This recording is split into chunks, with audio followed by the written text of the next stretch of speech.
Well, what is going on, everyone? Welcome back to Kitchen Table TCG. I'm here with my friend Quinn, new friend. I mean, we this is the first time we've ever chatted, so I'm excited for this, man.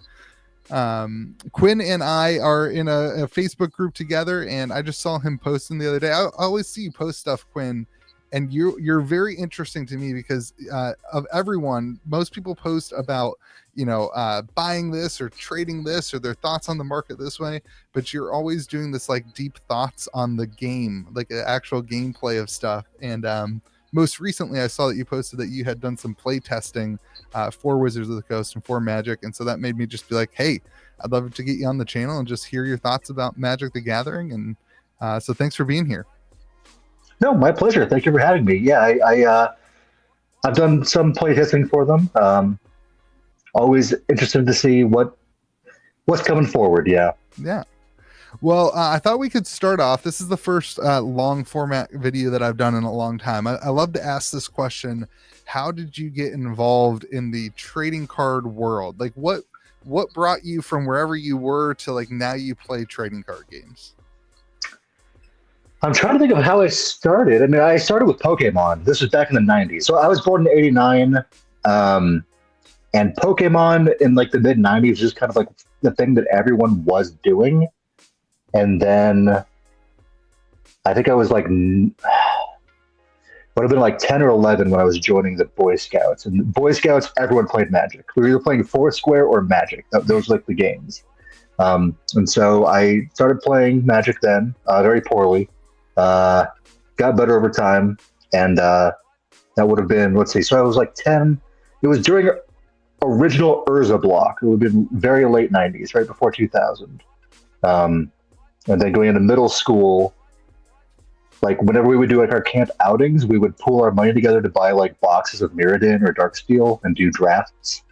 And that's when I started getting good at it. This was still well before like the New World Order, and they started kind of simplifying standard design.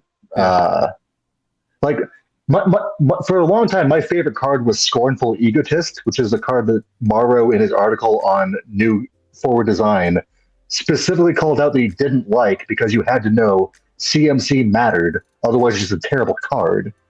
And so, especially like original Mirrodin, I remember getting, when I was like 10, 11 years old, getting past like artifact lands as last picks. And realizing I could just like totally game the system because all of my 10, 11-year-old peers just, for whatever reason, didn't understand why those were good. Yeah. And so I could just build like these insane limited decks. And that's why I to this day, I'm still a limited player. But I that's when I really fell in love with Magic, was very early 2000s, going into less so Kamigawa, but then very much so for original Ravnica. But that's how I got into it, yeah. So you fell in love with the idea that you were just better than your friends. Yeah, you fell in love with the act of beating up your friends in Magic the Gathering. I can respect that. I fell in love with me knowing the systems in play in the design better than everyone else who was just playing to have fun. Well, losers. Yeah. That's awesome. And so did that lead you into playing? Did you do any professional playing? I mean, that was when you were in middle school, that kind of area. What is your kind of bread and butter when it comes to Magic as you grew up and as you moved on in your life? In terms of the DCI, I had exactly goose egg in terms of professional points. But I've gone to a lot of Magic Fests. I've made day two at a couple of them. But I used to work for a game store, so like in terms of professional, in terms of my income, yeah, I have some. But like in terms of like the DCI, like professional play, I've never gotten that good. So you're like me. Just never gotten that lucky. You're like me. You used to beat up on your friends and be good when everybody was bad, but then when you get around actual Magic players, you're like, I'm just okay. I'm just yeah, right. Pretty much. Yeah, that's how I feel. Well, so growing up in the Magic the Gathering community, and you're from the Northwest, right? Are you from Seattle? No. Where are you? Okay, sorry. I guess I saw that wrong. I live in Seattle. I've been living here for a good 7 or 8 years now, but I'm from Iowa City, Iowa. Okay, gotcha. Well, you grew up in game stores. You've been around Magic since middle school. Like I started playing in 2010. I started playing with Ravnica, Return to Ravnica. I didn't capture the early years of Magic the Gathering. Like, I wasn't involved in the community, way back then. What was it like? What was the attitude like for Magic the Gathering? What was the community like? What was the what was the gaming community and vibe of the culture like back then? It was nice. Maybe a little one-dimensional. You have to remember, so like almost everyone, I started off, with the kitchen table route. I wasn't going to I was going to game stores. I was going there on Saturdays to go play in the Pokemon League. That was when it came to organized play. That was my thing. That was Pokemon, and then briefly, kind of, sort of Yu-Gi-Oh. Again, it's all that early 2000s era. I'm trying to think of my first time. It would have been shortly before RTR. I think the first time I actually played in a organized event, it was pre-release for New Phyrexia. Okay. By that time, I was living in Spokane, also out here in Washington. So I've been playing the game for forever, but I was playing on camp tables when we had downtime in the Boy Scouts. Yeah. It wasn't until after college that I was going to actual organized events and started really caring about being competitive. Yeah. That's cool. Well, so then based on that time period, what's your favorite block? Like, what would you say is like pure Magic, the best, energy in the game? I still have a very strong fondness for original Mirrodin. I will say, if you had Onslaught, Legions, and Scourge draft was a lot of fun if you knew the set and mechanics and you were playing with people who didn't so much. Because again, like Scornful Egotist or Rush of Knowledge or like all these just dumb things you could do that if you don't know like the environment that they're in, they're like, this card's terrible. If you know what what all is in that set, you can just do the most dumb busted stuff. Like I said, again with Mirrodin, original Mirrodin as well, just get +1/+1 for each artifact you control. That's really important. If you have artifact lands, right, you can go 5 colors and do just nonsense with that stuff. I'm trying to think of my favorite. Honestly, my favorite draft environment is either Eternal Masters or Modern Masters 2017. But both of those are still doing that old school design philosophy of we're just throwing lots of power and combo and nonsense. And if you know what's up, you know what's up. I don't remember the last time I really have enjoyed a standard draft all that much, if I'm being honest. Do you feel like Time Spiral Remastered and Dominaria Remastered kind of bring back that feel for you of like more lower to the ground, more you got to really know your stuff rather than just, kind of some of the standard stuff these days, especially limited format, turns into I have the bomb and I drew it and I got to play it and I didn't get land screwed or I didn't. At least that's, I don't know, that's my opinion on current sealed and Magic these days. It's like, especially in sealed formats and limited on like pre-release, it kind of comes down to what bomb do you get rather than how well do you know the mechanics. But I feel like, yeah, absolutely. I feel like Dominaria Remastered and Time Spiral Remastered kind of got back to that, the roots of really, you got to know your lines, you got to know a little bit more like blocking or not, that kind of thing when it comes to the gameplay. Absolutely. At least, well, I can't speak for Dominaria Remastered because it missed me. I was just too busy. But Time Spiral Remastered, I loved. That was so much fun for limited. Same with Double Masters, and the new Double Masters, but less so. I think that the Time Spiral Remastered, and like I said, Eternal Masters and MM17, those were great limited environments. I love those. I didn't get to play MM17. I wish I was involved back then. That was one of my 3 times that I've quit Magic the Gathering was right in that time period. I think I'd just gotten married and gotten my first job, so I missed that one. But well, congrats! But yeah, no, it was a lot of fun. I will also say, so they did Modern Horizons for Magic Fest Seattle. This would have been like 2018, 2019.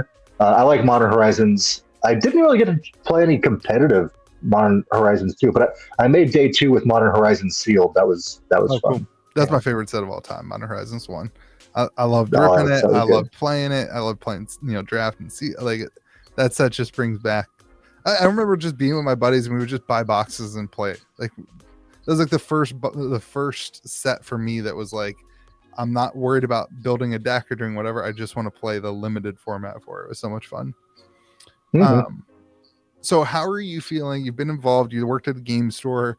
How are you feeling about the state of Magic the Gathering today? I mean, obviously we got the Magic 30 stuff that's been going on. I'm curious from somebody who's not a YouTuber, not doing, all the content, and you're just involved in the community, and you've been involved for 20 years, longer than that, probably about that, right? About that. What are your thoughts on the current state of the game and or the current state of the business? I'm optimistic. I suspect we're going to be seeing some more changes on the upper level of WotC here pretty soon. I don't think that. I mean, I don't have inside knowledge on this sort of thing, so we'll see what the future holds, and it's always hard to predict the future. But I suspect Chris Cox is not long for his position right now, and I think that we're going to be seeing more scaling back of printing. I am hoping we also see a reduction in the number of versions of things. We had 6 Elish Norns in New Phyrexia. That's absurd. But like even before that, like it was an Obscura Interceptor. There was a card I wanted to play set of it in Gilded Foil from New Capenna. Mm-hmm. I had to make like 10 or 11 orders because game stores kept sending me pack foil instead of Gilded Foil. Like the people who work in these shops, like they can't. It's demanding too much of them. There's too many versions. They have to reduce this, or it's going to keep diluting the brand and being a problem. Yeah. So my loose hope is a little bit less printing, and I think I'll give this to Chris Cox. I don't think they're actually overprinting all that much. There's too many damn versions, and it's just sucking the value out of things. So cut that out, and I think that they're going to. And so I am mostly optimistic. I'm most trepidatious about the whole Universes Beyond thing. I don't have a problem with it necessarily. I think it's a really good idea. In fact, I think it will expand the brand more than people are expecting it to, which will overall be a benefit for everyone who's already in. The Lord of the Rings stuff seems interesting. I think it should be fun. I've been poking around at ideas for what else they might branch out into in Universes Beyond. And I think they're mostly pretty smart choices. So we'll see what happens with all that. In general, I think the brand is going to be doing well. I think this is it's not as great as it has been. The future, I think, is very healthy. Is the short version. I think that's fair. I think if you look at even current sets, like the current standard sets, I don't know anything about the standard meta because I don't play standard, but the current standard sets seem to be performing much better than Crimson Vow, that kind of era from last year, where they kind of have learned and maybe made some changes along the way to make these sets a little bit more exciting, more interesting, things that people actually want to see. To your point about like wrong cards and not know store owners and stores not knowing the cards. I know the pushback from the community most of the time is like, well, these people should know what they're doing. But it is, listen, I probably scan through 500 to 1,000 cards today on a relatively slow day in terms of just being at the store and going through bulk or going through this or going through the other thing. And like when you're doing it, it's easy for things to get tossed aside. And one of the things that I think they're trying to get better on is making the versions different. But when you have 6 versions of the card, I additionally think that it's not even just like store owners type thing, it's when you're playing and you can't really recognize the card. There's nothing iconic about the artwork. When you have 6 different artworks for Ellis Norn, there's nothing that screams like excitement and memory. And I think when you look at old Magic stuff, right, like that, those pieces of artworks like stand in our mind as historical or as important to the era of Magic. I think we lose that now with all the flashy era. I agree with that as well. Yeah, that's also a good point. Just in terms of game health, yeah. Yeah. So yeah, I don't love the flashy era. I hope the flashy era ends, and we're getting to like everything now is retro foil. Like their flashiness is old, and to me, it's just like maybe that means that the flashy era wasn't that great. I'll admit I'm a bit of a sucker for the retros. Like I just paid more than I should have for retro cranial platings and Thrable inspectors for my Pauper and modern decks. But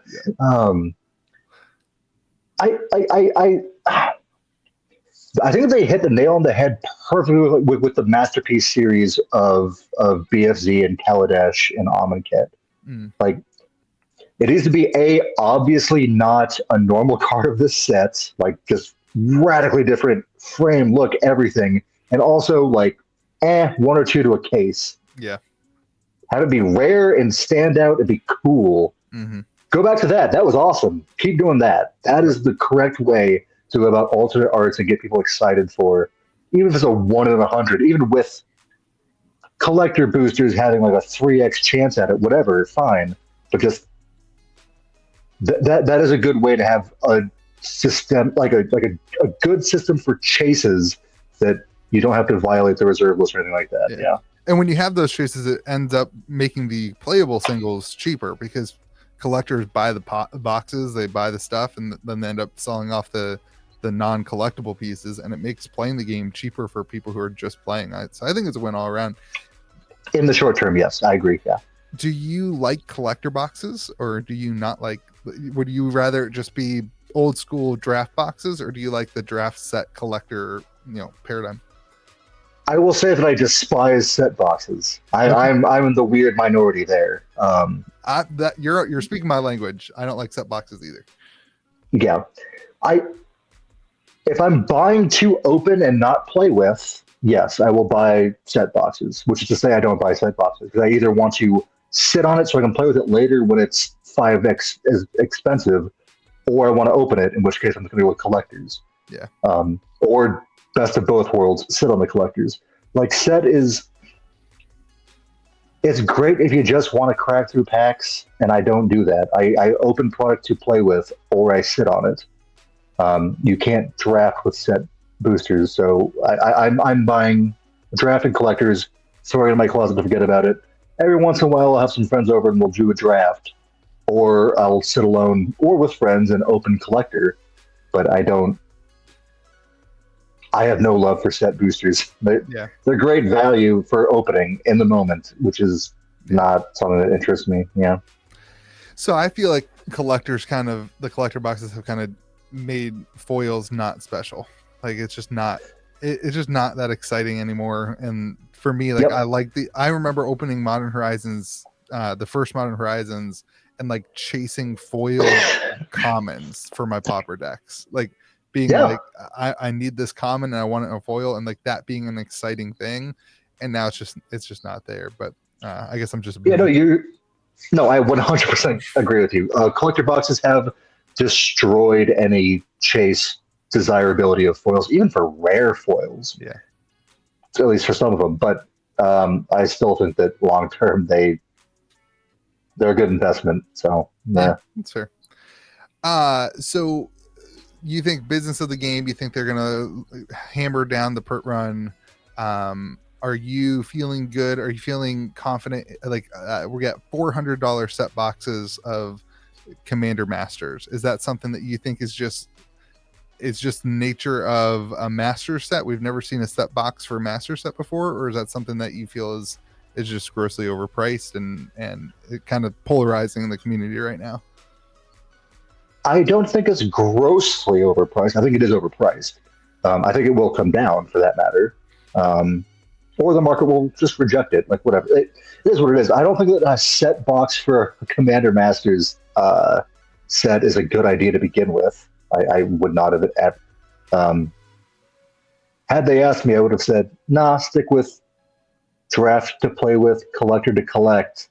This middle ground of set boosters is dumb. Even before you get into the ridiculous price points for the, but again, these are pre-sales. We'll see what the market actually says. I suspect people who are paying that much for set boosters of Commander Masters are going to lose their shirts. I think it's going to go way, way down. But I don't know. That's what's. We're recording this in March of 2023, so we'll see what happens. Seeing the distro prices, I think if it goes down, we're going to have a Baldur's Gate scenario, and that's why I hope doesn't happen, because that wrecked stores, and so that's something I worry about. But I get it. We're way out from that. Yeah, no, you are correct. That did wreck stores. I'm not taking pride in that prediction, but that's my prediction at present. But also, again, like I said, I do also think that they are drastically reducing print prices. Like if print runs, I mean, like if the set boosters are for this half of what they are going to be for like any standard set, price could hold. Yeah, that's fair. And there's also a million cards in that set too. I think we've seen like the numbers. You're going back to the different variants. It's going to be wild to see like that. All right. Well, I'm curious on playtesting. Let's get into that. What does it take to become? You got selected, I guess, right? Somebody asked you to playtest for Magic the Gathering. What did you do to weasel your way into that world? So it'll vary from thing to thing that they want play tested. The most recent thing, they wanted people with a lot of experience for a number of reasons. But if you just live in Seattle, typically speaking, they're more like, I actually don't get invited to play all that much. For like a normal standard set, they actually tend to be more interested in diversity of background, which is fine, whatever. But like elephant in the room, Magic, a lot of 30-something straight white dudes like that. That's that's been the bread and butter for decades. So if you happen to be in Seattle and you're a woman, or you happen to be in Seattle and you are gay, or if you're not straight white dude, but you live in Seattle, you definitely have a better chance of getting picked than I do. But usually when I get picked, it's for, we don't really care about your background. We just need someone who's been playing this game for like 30 years because that's what we're testing for. And so I'm usually with a group, mostly also straight white dudes, because again, that's the most people who've been playing for 30 years. Right. And then there'll be a few others. They've been playing for 30 years. They're not isolating for background. They're isolating for been playing for 30 years. And so those are the groups I tend to get selected for. But just being in Seattle and having that experience is really all that it takes for me to get into those. Yeah. So you get, you've got the background of playing for 30 years. You're active in the community still. I mean, is that how they kind of find you, or what's the, I guess if somebody is in Seattle and they've been playing for 30 years and they're like, why haven't I gotten selected? What do they need to do? They just need to play at more LGSs. They need, they need to find the environments of that play type, or what? They do play testing through a focus group, like marketing research group here in downtown.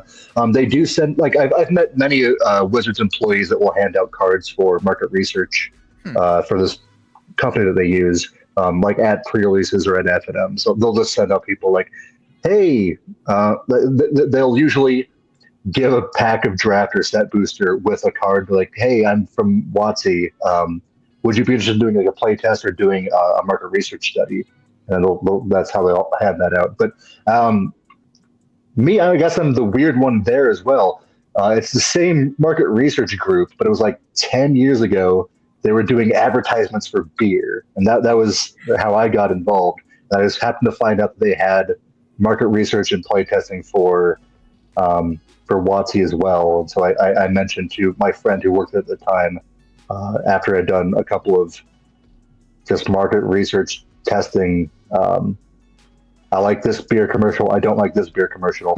Hey, wait, you guys have WotC as a client? That's cool. I'm a judge. I play all the events. I've been playing for so long. If you need someone for WotC stuff, send me the survey, and they did, and eventually I got working with that. Yeah, that's cool. So what's the experience like? I mean, I know you can't talk about a ton of it, but what's the, when you're playtesting a set, what is the type of stuff they let you see? What's the type of stuff they let you do? I'm not asking for any specifics, obviously, but what's the experience like when you're in the middle of that? It's super fun. It's a mix of very fun and very frustrating, because at least from my experience, they bring in like the general populace when they're like 50% done with like mechanic and balancing design. So like it's fun seeing all these new cards, or prospective cards. Like they don't even have artwork on them. It's just they're printed on like blank backs, or blank front MTG cards. In my experience, it's usually just like you build a sealed deck and you play with other people who are like you. They just came in. They don't know that you're just playing with sealed decks. But you'll get like wildly unbalanced effects, which can be fun if it's in your deck, but you'll be up against it just as much as not, and it's not very fun. Right. When they play, a 10-10 for 5 haste trample nonsense. They don't do a great, like, I haven't been involved in a point that was late enough where it was balanced to the point of being fun. It's just like, here's what we're thinking about, and it ranges wildly in terms of power and funness and flavor and everything else. But it is a lot of fun to do. I enjoy doing it, but it's a very mixed bag. Yeah. So have you play tested something that's been released now? Are you that? I know they're like usually 3 years ish, 2 to 3 years out. Have you been play testing for long enough that you've seen cards in play testing and then you've seen them in the wild, like in real life? Oh, I guess play testing for you is real life, but you know what I'm talking about. Yeah. I have very strong reasons to think that I have. The thing is, like, they usually will mask it. Like, I will say, so with this particular company, they do play testing. They also just do like just general surveys, asking opinions of things. And my memory isn't always great. I forget which ones are which. I suspect I was playing what was intended to be Return to Lorwyn, and I suspect that batch of cards turned into what eventually became Eldraine. Wow! I think. I don't know. Again, it's years ahead of time, and there's no art. There's no like they'll. I have reason to think that Eldraine originally started as a Return to Lorwyn. I don't know though. Is that because you let Oko get through playtesting? There were things worse than Oko in my playtest. They dial it back. They start up here and bring it back. I don't think they dialed that one back. I don't think. This is getting into things I probably. But the most recent playtest I had, I was not joking. There was a cycle of Mythics that had something like pseudo suspend. Like you would cast this mythic creature for 1 or 2 mana, and it would come in with like 5 or 6 like stun counters. You remove 1 stun counter a turn. After 5 or 6, then you could actually attack and block with it. And I don't mind mentioning this because they already told me at the time, we're nerfing this. This is busted as hell, so it's not going into production. So I don't mind talking about this. But like, there's a cycle of Mythics, 1 per color. The green one, it was 3 and 2 green. It was an 8/8. My gosh. 5 mana 8/8. You could do the pseudo suspend thing for 1 green mana, and after 5 turns you could attack with it. When it entered or attacked, you got a free birthing pod trigger. You could sacrifice a creature, find something out of your deck for 1 mana more. It's ridiculous. Yeah, it's fucking absurd. Yeah. The blue version was very similar, although it was actually more or less fairly costed. It was like 7 in the blue. Like, it was actually up there. But again, you could pseudo suspend it for like 5 or 6 counters for for a blue and a colorless. But when it entered or attacked, you could draw 2 cards and then put a card on the bottom of your library. Also, it was a 9/7. It was a 9/7. Yeah. Again, I don't mind mentioning that because they're nerfing it. They're redoing it. But like, I can see how and why Oko slipped through the cracks, because in that environment, that's actually not that crazy. When you're looking at like the stuff they actually designed and they get rid of, yeah. And you are just an outside. I mean, what you're doing, you're not playtesting at a deep level. It's just like a 8-hour day, or I mean, it's or is it multiple times in the week, or how does it work? No, it's 1 4-hour sit down session. They just want all the times I've been brought in. And again, I do, for every time I do a survey, maybe 1 in 10 times I get brought in. Usually it's like they always like they'll send out these mass surveys of, hey, we want feedback on this thing, and I answer honestly. But I suspect that if you check enough different diversity boxes and you have the specific type of like experience playing the game, might be 30 years, might be 3 months, whatever. They want that particular perspective. You're more likely to get brought in than me, which is fine. Every time I've been brought in, I've been in a group with other people that have been playing for more than 20 years, and they want people that are very experienced with the game, giving feedback on the balancing and stuff. Yeah, that's super interesting. Yeah, that's super cool.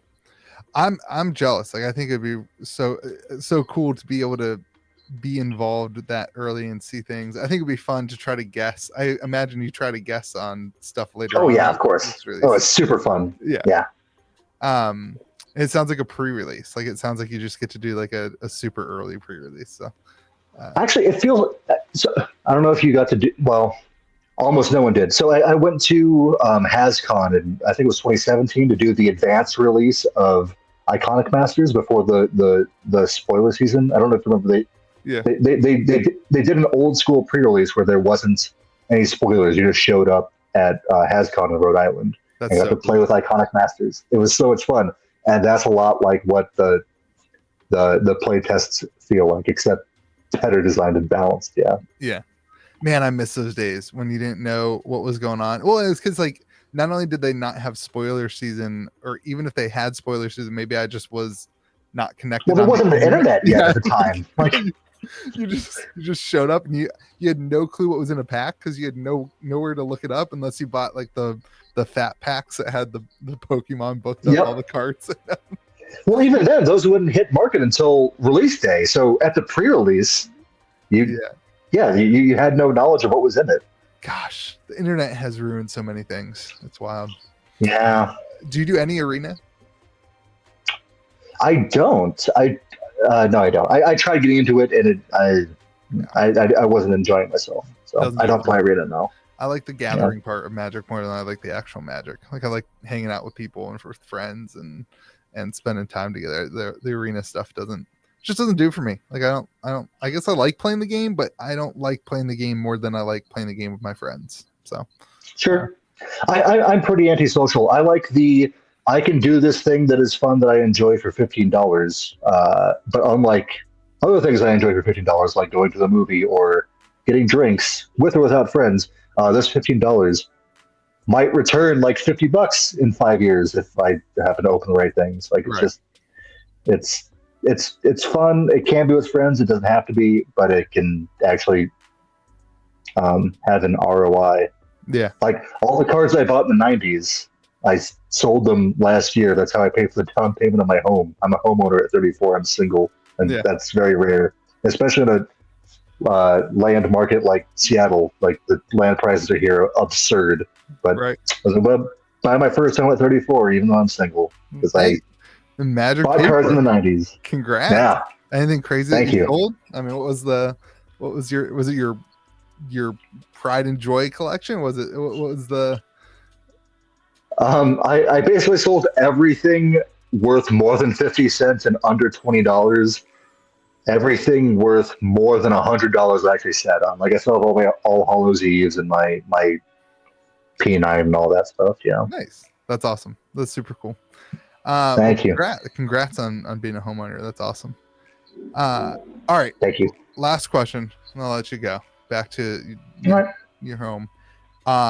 What are you hoping for in Magic the Gathering in the next 2 to 3 years? If you could have one wish, one, one big thing, what would it be in the next 2 to 3 years? What do you think's not saves? I don't think Magic needs saving or anything like that, but what excites you to happen in Magic in the next 2 to 3 years? That's a really good question.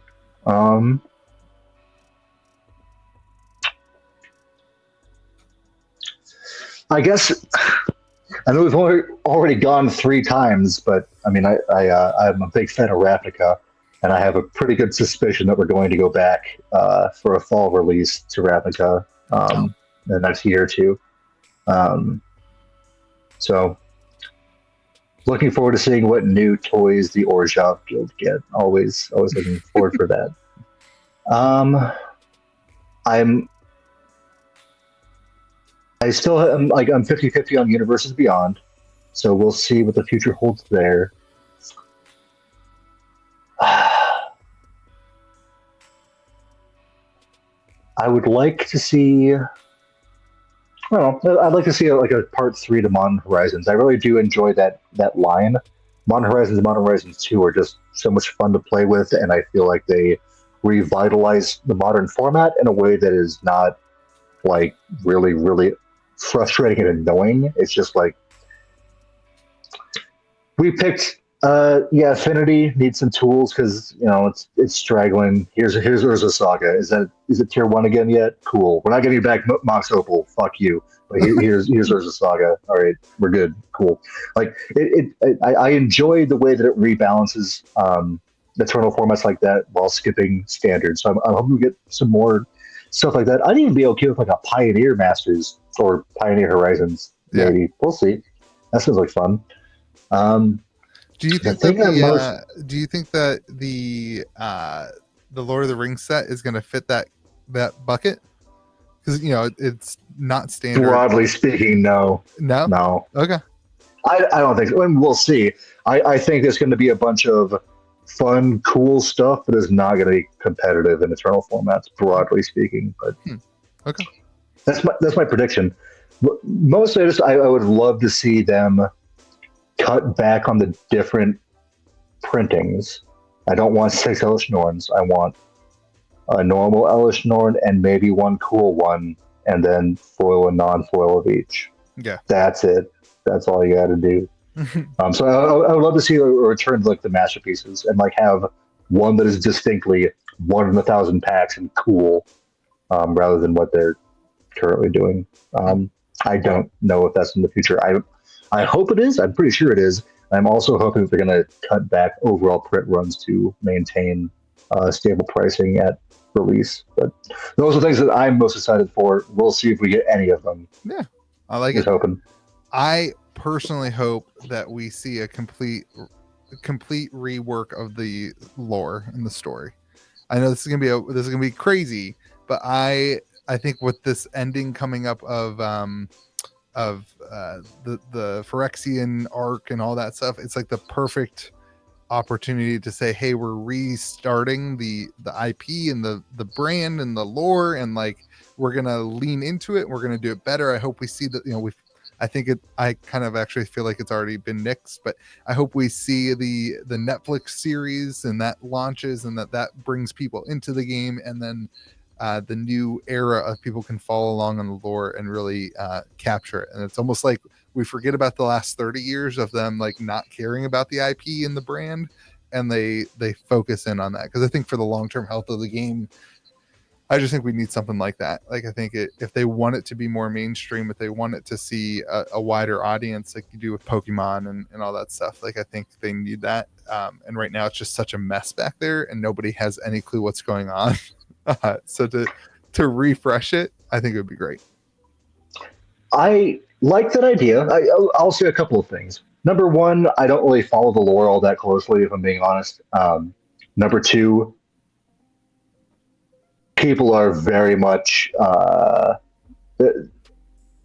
there's more than 3 or 4 people whose entire job is just maintaining the lore. Like, that it's not forgotten or not being paid attention to, that they actually really do care a lot about that. 3, I think that, to your point, that is they're not nixing the Netflix series. That is still a go, last I knew anyway. Wow. But that would be a good chance to restart some things, and although not all, but to that point 4, if they were to restart things, Jace isn't completed anymore, so they can have more Jace. So it sounds pretty likely that I think you're onto something, actually. The more I think about that. Yeah, they end it all. Everyone gets completed. Phyrexians win, and it's over. And then we start with, you have your hot pockets that have a Johnny back in it, right? I think I saw that recently. You start it all fresh. Everyone's back alive, and we can all learn it together again. And like you throw a Netflix series out there, and it captures the hearts of the 17-year-olds that watch Netflix animes. I don't know. Not impossible. Yeah, you jumpstart it. So anyway, all right. Well, we'll see what happens, and we'll see where it goes. And I know that you'll be there on Facebook to post all the super interesting things that I see you post. So that's awesome. And maybe we can have you back on again, and we can revitalize those conversations in the future. But anything else? Anytime. Anything else you want to say or talk about or share? Anything else? I don't think so. There's no big events coming up in my area. We had Command Fest last year, and I don't know of any other super cool events coming up. We just wrapped up Emerald City Comic Con. Man, I wish I would have gotten to go to the Magic 30th event in Vegas. I wish I would have gotten to go. I've got 2 kids, so I couldn't get away, but it would have been awesome. I had work obligations, otherwise I would have gone as well. Yeah. Well, cool. Well, man, I appreciate you, and thank you for taking the time to be on the channel and for sharing your background and the cool stories of playtesting and stuff. And hopefully we'll see you again soon. The rest of you guys, remember to be kind to the people around you. We'll see you again next video. Thank you for having me. See you next time.